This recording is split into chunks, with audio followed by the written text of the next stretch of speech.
Assalamualaikum and a very good day to our panelists, Yang Berbahagia Profesor Datuk Dr. Jamil bin Hamali, Encik Bangis Munga, Puan Sarimah Misman, Profesor Madya Dr. Muhammad Ibrahim Safawi bin Muhammad Zain, Encik Dol Hadi bin Haji Marzuki, Puan Hajah Toyah binti Teo, Puan Lavinia Clarissa anak Joseph, Puan Chong Pei Ne, Puan Zuliana Sakina binti Rapani. We would like to welcome you all to the Department of Agriculture Sarawak's Key Focus Activity KFA 2019 titled Strengthening the Market Chain of Stingless Bee, also known as Kelulut, product.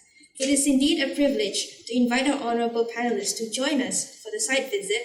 Alas, due to the current unfavourable situation, however, with the aid of technology at our fingertips, we will instead bring the site to you.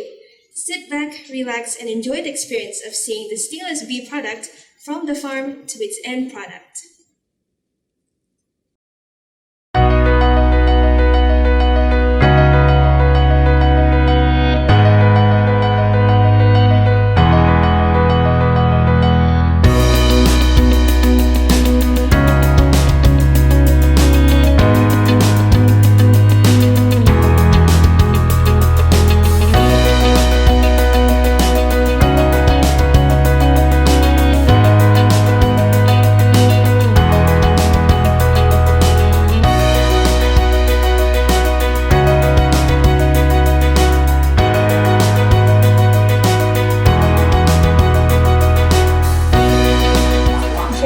Boleh kami tahu sini kita dapat sumber madu kelulut tu?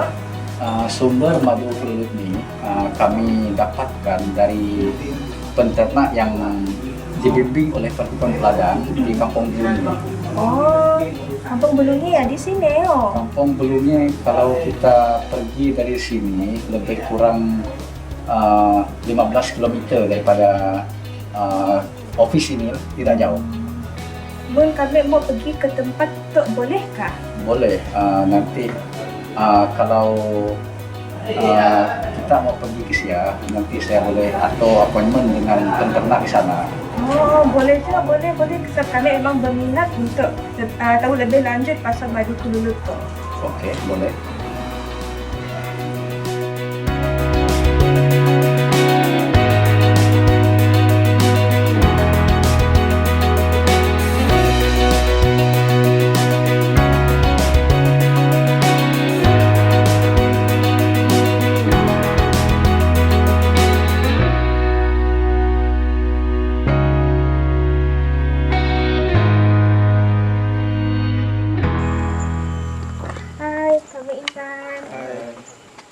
Saya Mani Bisaleh, pengurus peladang Seri Gading di Dunduk sini. Jadi bersama saya ada Encik Alek Naim dan Encik Hamzah, anak kepada Encik Alek. Jadi mereka berdua ni menternak kelulut di kawasan ini, di bawah seliaan Pertubuhan Peladang dan di bawah teraju juga lah.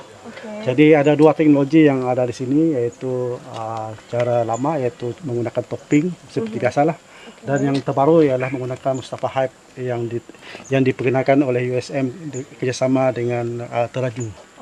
Jadi kita lepas ini nanti saya akan bawa Cik Intan ke tapak bersama dengan peternak dua orang ini. Jadi kita boleh bertanyalah apa-apa maklumat berkenaan peternakan kelulut di sini.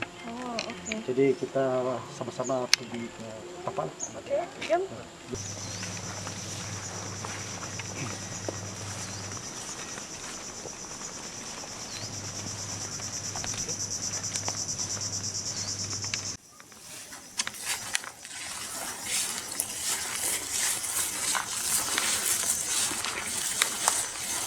Inilah Intan, inilah Mustafa Hype yang saya beritahu tadi. Ada 3 set dalam satu ini ada 3 set. Jadi dia ada kunci. Jadi nanti dia Hamzah akan buka lah. Macam mana kita boleh lihat keadaan di dalamnya.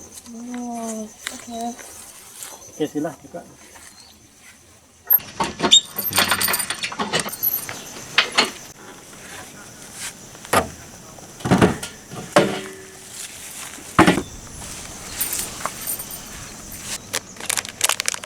Kuat.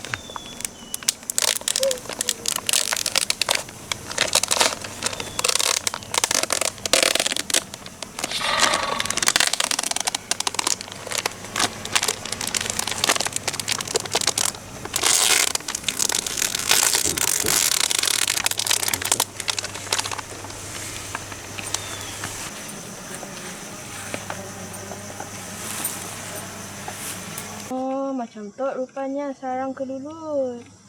Cik Mani, macam ni mau tahu bila kita boleh harvest madu tu? Okey. Sekarang kita tengok sarang kelulut. Di sini ada pot-pot madu lah. Kalau kita tengok semua dipenuhi oleh pot-pot madu. Jadi untuk mengenal pasti yang mana sudah matang, kita cuma boleh tengok. Kalau kita tengok yang ini kan masih baru. Tengok warna dia pun warna terang kan. Kalau kita tengok yang ini semua gelap.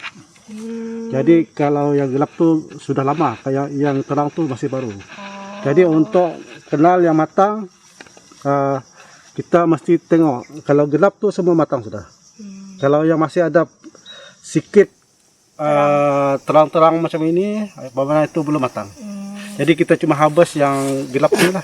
Kita akan pilih yang warna gelap, kita akan ambil sudut madu. Oh, sudut. Okey. Kita tidak ambil semua sebab kita mau madu yang matang. Okey. Apa kegunaan QR code tu? Okey, untuk QR code tu ni tujuan untuk maklumat semua peserta lah. Okey, di setiap barcode dia hanya ada maklumat peserta tertentu. Okey, apabila kita tuai madu, maklumat semua dimasuk ke dalam QR code, kita akan hantar ke pusat rescue. Kalau ada koloni yang bermasalah, ia pun akan dimasukkan data dalam QR code sekali. Sebab QR code tu nya menyeluruh, bukan setakat untuk kuantiti madu. Untuk koloni yang bermasalah pun kita akan masuk sekali maklumat ke dalam QR code. Cik Intan, ada soalan lagi berkenaan dengan madu kelulut ini? Kami ada soalan. Kami mau tahu macam ni cara menuai madu ya. Oh, kita ada cara yang tersedia untuk menuai madu, jadi nanti kita akan tunjukkan. Okey. Cik Mani, apa nama anak tu? Inilah pam madu yang kita gunakan masa kini lah, yang termodern lah. Jadi sebelum ini ada cara lama, kita cuma ambil sarang madu itu kita perah. Jadi macam tidak higienik lah, kotor. Kita perah dengan tangan. Kadang-kadang kita tengok orang perah, sama ada dia pakai sarung tangan atau tidak. Tapi cara modern ini kita ada pam madu yang lebih bersih. Jadi kita akan coba tunjukkan lah macam mana pasang nanti. Okay. Jadi ini dikeluarkan oleh Mael stainless B section. Dia punya nama lah stainless B section, pakai penyedut madu. Jadi kita sedut madu, nanti dia akan masukkan sini, jadi dia tidak betul. Nanti kita tunjukkan.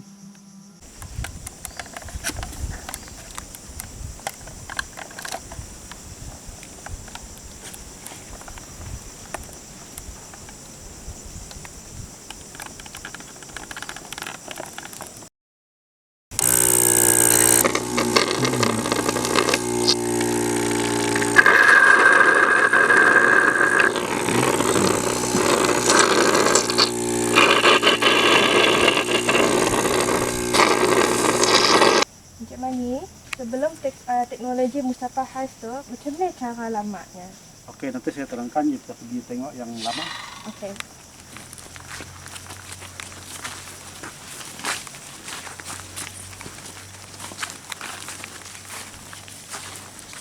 Okey, sebelum Mustafa Hais diperkenalkan, kita sudah ada teknologi yang lama, di mana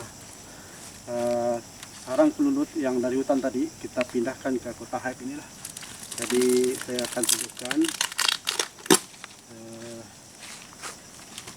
Jadi koloni yang dari hutan tadi kita akan belah dia punya sarang tu. Jadi telur dan sarang-sarangnya akan dibawa ke dalam kota Hais inilah. Ini lupa dia lah, kota Hais yang lama. Jadi di dalam ni dia bercampur. Dia ada di dalam tu ada telur, ada dia punya bibret, dan ada juga dia punya pot madu. Jadi dia bercampur lah dalam satu kotak. Ini cara yang lama sebelum Mustafa Hais lah. Jadi ada satu lagi kita akan tengok yang cara yang kedua yang lebih modern daripada ini lah. Kita akan tunjukkan satu tempat lagi. Jadi kita pergi ke satu nok lagi lah. Ikut saya. Jadi itu adalah teknologi yang lebih baru daripada yang lama tadi lah. Ya. Okay. Ini teknologi yang kedua sebelum masa Fahad. Jadi kita ada sistem topping lah. Jadi sistem topping ni kotak dia di atas, sarang asal dia di bawah. Ini kayu yang kita bawa dari hutan. Kemudian baru kita pasang kotak topping. Topping itu maksudnya top lah atas lah. Kotak di atas. Jadi kita buka. Ini mana dia punya tu lah.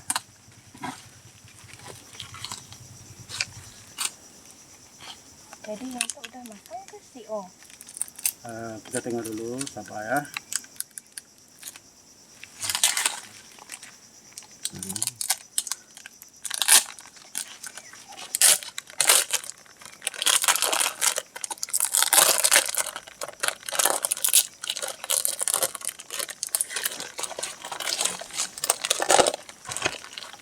Okey, untuk sistem topping ni,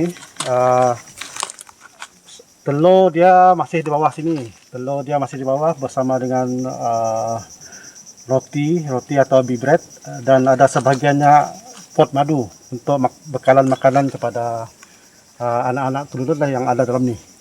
Dan untuk lebihan pot, dia akan juga naik ke kotak topping ini melalui satu lubang channel yang kita buat diameter dalam 3 inci lah, 2 inci, 3 inci macam tu lah. Jadi dari sana dia akan naik, dia akan buat pot-pot madu di dalam kotak topping ini. Jadi tujuannya supaya masa kita harvest madu, jadi senang kita harvest di buka ini saja, kemudian kita boleh harvest saja. Jadi itu keistimewaan yang teknologi kedua sebelum Mustapha Hype. Jadi yang macam yang masih terang tu belum matang lagi kan, belum Ya, dapat dituai lah. Sini mungkin dia baru harvest dalam beberapa hari yang lepas. Jadi banyak pot-pot yang masih kosong lah. Jadi pot-pot itu tidak dibuang, tapi dibiarkan, dan keludut akan menggunakan balik pot-pot madu yang sudah diambil madunya. Encik Mani, lepas madu yang dituai, apakah proses seterusnya? Okey, proses seterusnya selepas menuai di sini, jadi kita akan bawa madu itu ke pusat berproses PPK Seri Gading di Lundu. Jadi di sana nanti madu itu akan diproses, maksudnya dikeringkan lah, dikeluarkan air atau mixture-nya daripada madu sehingga tahap yang kita tetapkan iaitu 22% ikut National Standard. Jadi lepas ini kita akan pergi ke pusat memproses PPK Seri Gading di Lundu. Okey. Jom.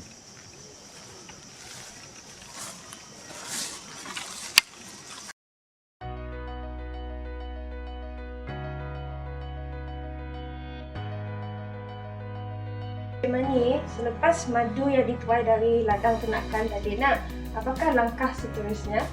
Langkah seterusnya, petani akan membawa madu itu ke pusat memproses di PPK sini. Jadi madu itu nanti akan ditimbang untuk mengetahui berapa berat madu yang dihantar oleh petani ini lah. Jadi dari situ kita akan rekod berapa berat madu yang dibawa oleh petani. Kemudian kita akan baca dia punya measure, kita tahu berapa kadar air dan kadar menisan dalam madu yang dihantar oleh petani tersebut. Oh, macamnya. Jadi apa proses seterusnya? Proses seterusnya, madu ini akan ditapis untuk menapis segala kekotoran mungkin yang ada dalam madu lah. Mungkin induk kelulup termasuk dalam situ, mungkin ada pollen yang berada dalam madu. Jadi madu itu kemudian akan dimasukkan ke dalam dehydrator untuk tujuan pengeringan air yang terdapat dalam madu. Biasanya dalam madu itu air ada antara 30 hingga 35%. Memang ada dalam madu. Jadi itulah tujuan kita ialah untuk mengurangkan air dalam madu tersebut menjadi 22% mengikut standard Malaysia lah. Encik Mani, kami nak bertanya apa function mesin dehydrator tu and kenapa madu perlu diingkar dalam mesin tu? Okey, untuk makluman kita, mesin tu ialah untuk mengeluarkan air yang terdapat dalam madu. Biasanya dalam madu ada 30 hingga 35% air dalam kandungan madu ya. Jadi untuk supaya madu itu lebih tahan, jadi air itu perlu dikeluarkan menggunakan mesin itulah sehingga tahap yang standard iaitu 22% bagi standard Malaysia lah. Jadi bila sudah mencapai tahap 22%, madu ya akan tahan lama disimpan. Jadi pada suhu bilik pun tidak masalah. Perlu kita simpan dalam freezer. Jadi dalam suhu bilik simpan aja. Dia akan berubah. Dari segi rasa, warna pun akan stabil. Dia sudah stabil lah. Oh, jadi nyasi akan rosak lah. Masih akan rosak. Yang akan tahan lah. Jadi bila dimasukkan dalam mesinnya, nya akan susut 20%. Madu yang akan susut 20%. Betul lah, kita ada 10 kilo, nya akan susut 20%, jadi 8 kilo dia tinggal. Jadi sebabnya bila dah macamnya, harga madu pun akan naik. Ya macam ada value added lah. Sebabnya sudah madu dah stabil dan tahan lama. Jadi bila dibotolkan ke dalam botol yang lebih kecil lagi, harganya pun akan naik sampai 1 kilo kita boleh capai RM200. Setelah madu yang dah dinyah hidrat, apakah proses seterusnya? Proses seterusnya madu itu diperiksa dia punya measure. Bila sudah measure dah mencapai 22%, madu itu akan dikeluarkan daripada mesin perhidrat dan dimasukkan ke tangki pemendapan. Di sana madu akan dibiarkan selama 3 hari. Jadi selama 3 hari itu madu akan mendap, jadi buahnya akan timbul di dinding tangki pemendapan lah. Jadi seterusnya akan dibotolkan melalui saluran yang ada di bawah itulah, di bawah tangki pemendapan.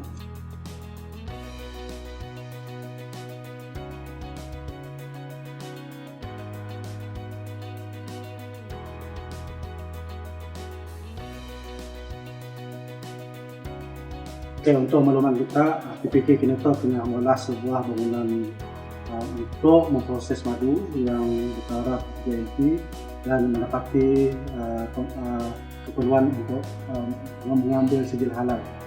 Oh, macamnya. Jadi pusat pemprosesan tu bilanya dijangka akan siap mo? Oh, ini akan dijangka siap pada ujung tahun tu. Tahun. Oh, okey.